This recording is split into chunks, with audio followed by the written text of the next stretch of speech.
Bismillahirrahmanirrahim.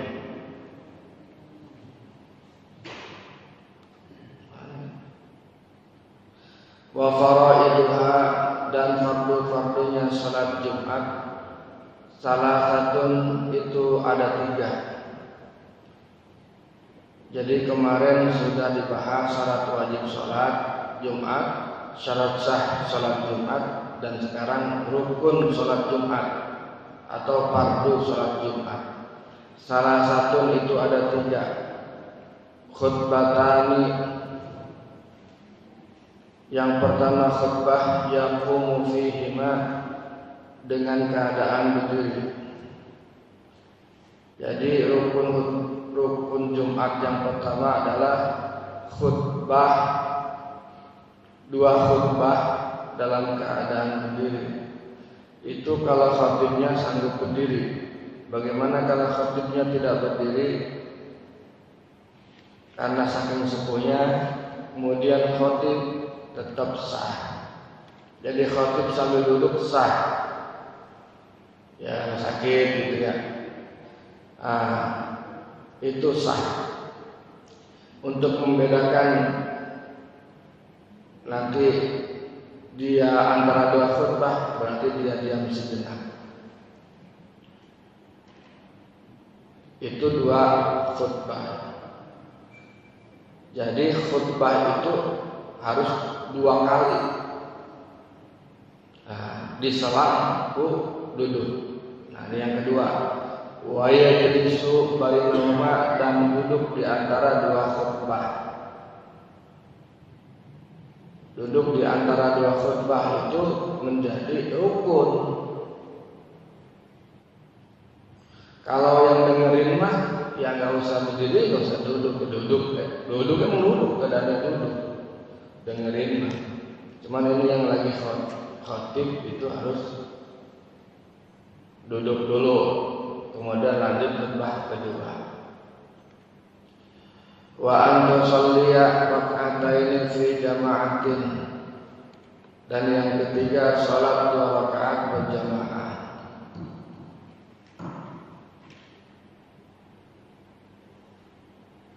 Jadi salatnya itu sahnya itu kalau sudah 40 orang.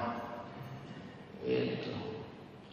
Nah, orang yang khutbah ini ada rukun-rukunnya.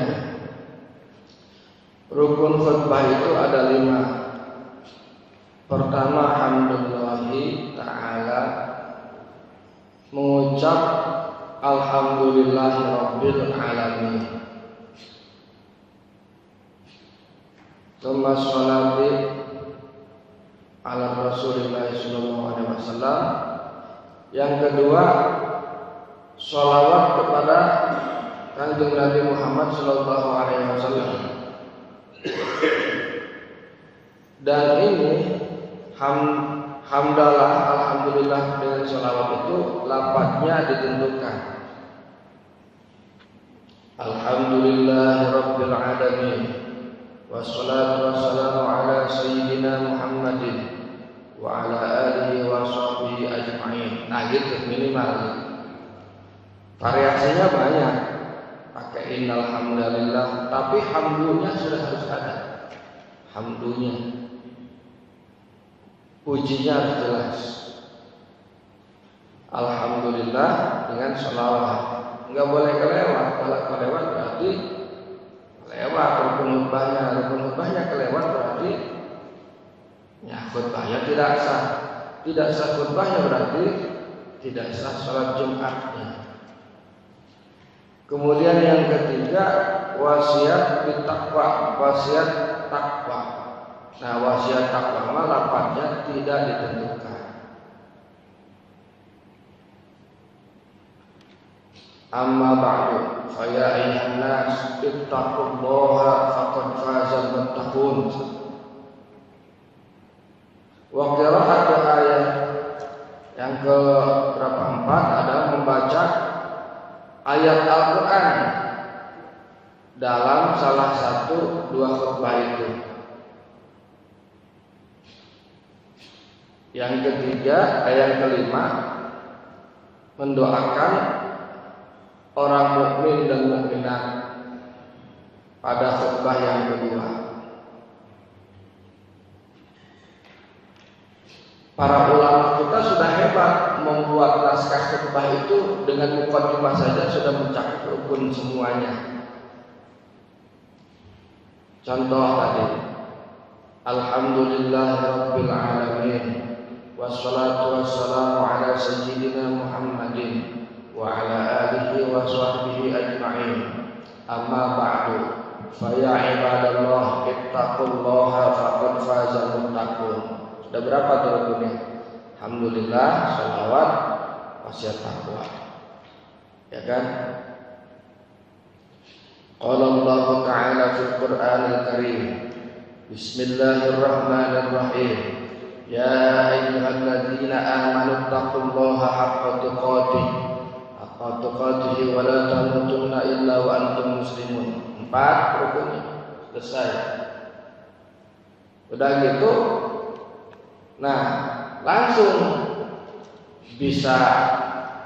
Biasanya kalau yang biasa mah umum pakai hadirin rahimakumullah, pertama-tama marilah kita panjatkan puja dan puji kebanyakan. Sekarang kan musim Covid, harus singkat. Segala puji bagi Allah, kebanyakan begitu. Ya. Atau marilah kita meningkatkan ketakwaan kita kepada Allah Subhanahu wa taala. Tadi udah di mukadimah. Ittaqullah. Nah, kalau yang singkat ya udah langsung ke materi. Nah, kalau saya biasanya udah langsung ke materi. Kenapa? Karena rukunnya udah selesai tadi. Nah, kan? Rukunnya sudah selesai. Alhamdulillah sudah, salawat sudah, wasiat sudah, baca Quran sudah. Tinggal yang terakhir doa. Doa itu nanti di khutbah yang kedua. Jadi gitu, selesai urusan. Langsung masukkan ke materi. Ketika Rasulullah SAW diangkat menjadi Rasul, orang yang pertama percaya adalah istrinya sendiri, Sayyidah Khadijah. Langsung. Jadi beres khutbahnya 7-8 menit. Yuk mau khutbah kemana weh? Kita budak dararannya. Mau jamaah ke selare.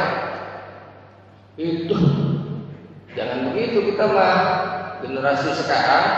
Karena sekarang itu musimnya Covid, khutbah itu cukup 8 menit. Khutbah kedua 2 menit, 10 menit selesai seolah. Dan itu lebih, saya kira itu lebih disukai jamaah daripada lama-lama ya. Lama-lama juga kadang-kadang ngantor, apalagi nggak pakai teks.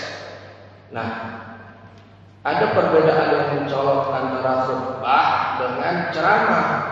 Kalau khutbah mah itu mah rakaataini minal zuhri, pengganti dua rakaat salat zuhur. Jadi dalam keadaan sebenarnya kita sedang salat juga. Jadi harus apa ya? Harus taat aturan. Beda dengan ceramah. Ceramah mah kalau ketawa boleh, ngedongeng kemana-mana silakan. Itu ceramah mah beda. Makanya khutbah dibedakan, harus pakai teks walaupun sudah pintar. Kenapa? Kalau pakai teks itu ada panduan, jadi nggak ngawur. Saya sering menyaksikan itu khutbah itu ngawur kemana-mana. Bahasa satu ayat ini dia ngejelasin kemana aja itu, terus ngejelasin lagi ke sini, makin jauh dari ayat yang utama. Waduh. Dengerinnya aja nggak menarik. Nah itu. Terus di akhir yang kedua, khutbah kedua, setelah kita mukadimah, doa Allahumma ighfir lil mu'minina wal mu'minat wal muslimina wal muslimat al ahya'i minhum wal amwat. Sudah selesai khutbah. Rukun khutbah itu selesai. Ya kan? Sudah.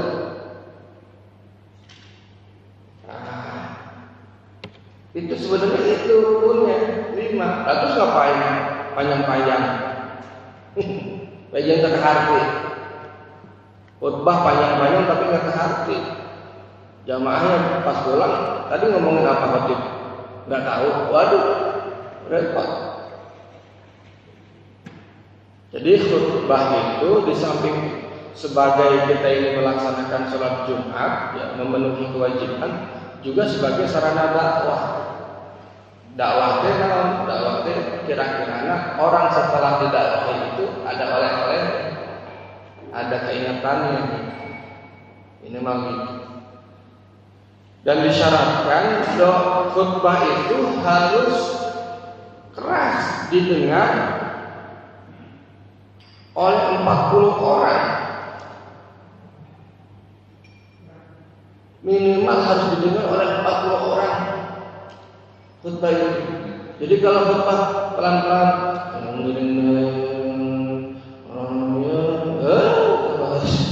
dosa.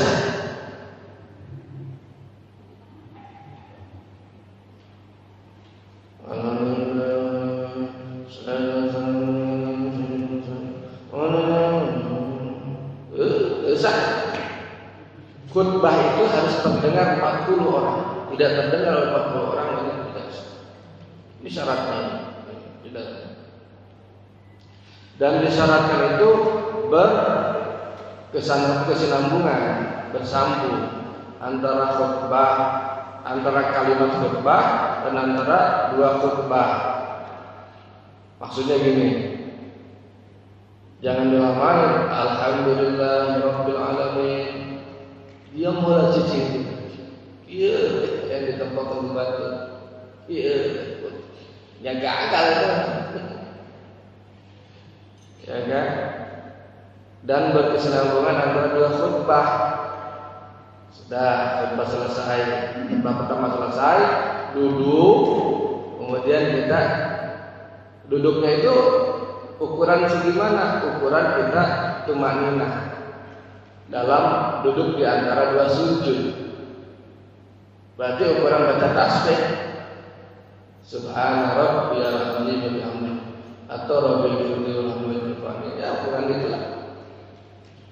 Ukuran tumanina.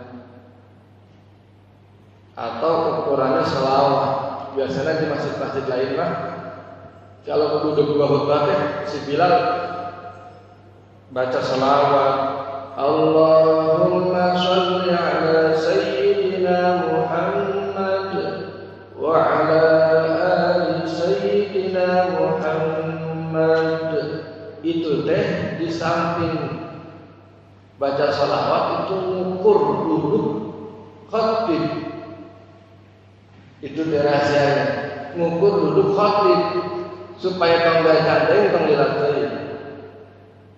Itu maksudnya apa? Nah, kita berdoa karena di antara dua khutbah itu adalah waktu ijabah. Kita berdoa, kan ada waktu ijabah itu antara azan ke qomat, antara dua khutbah, terus sepertiga malam. Itu waktu-waktu ijabah. Nah, berdoalah kita di situ. Nah, kalau terpisah antara kalimat-kalimatnya, walaupun dengan udzur, batalat maka batal Jumat. Jadi dia alhamdulillah kecil lah. Terus disyaratkan juga menutup aurat, kemudian suci dari hadas dan najis di pakaian, badan dan tempat. Jadi gitu. Jadi itu fardunya sholat Jumat. Terus berarti terus.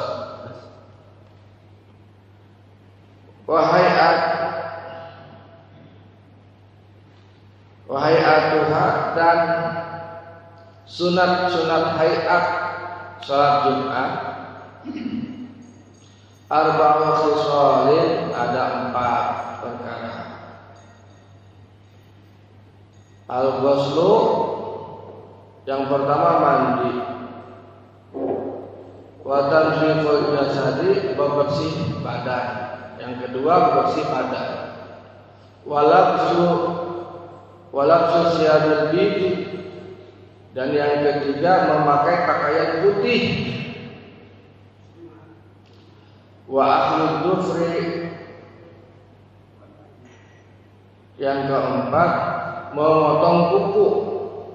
Wa tibu, dan memakai wewangian. Ulah napikeun ka salat Jumat bau kelek lah, bau kesan. Makanya sunatkan mandi, kemudian bebersih, pakai itu deodoran, ulah bau kelek tuh. Khutbah Jumat, salat Jumat barang, ulah. Watibu, pakai wangian yang paling bagus, wangian yang paling bagus yang ada di rumah maksudnya. Jangan yang ada di tetangga, enak itu masa minta tetangga. Kemudian wa yustahabul insatu fi waqtil khutbati, dan disunahkan untuk diam, cicing, perhatiin fi waqtil khutbati, dalam ketika waktu khutbah. Wa man dakhala, barang siapa yang masuk masjid, wal imamu yakhutubu, sementara imam sedang khutbah, sholat raka'ataini khafifatain tsumma yajlisu, maka salatlah 2 rakaat cepat-cepat kemudian duduk. Nah, itu sunatnya salat Jumat. Mudah-mudahan ada manfaatnya. Assalamualaikum warahmatullahi wabarakatuh.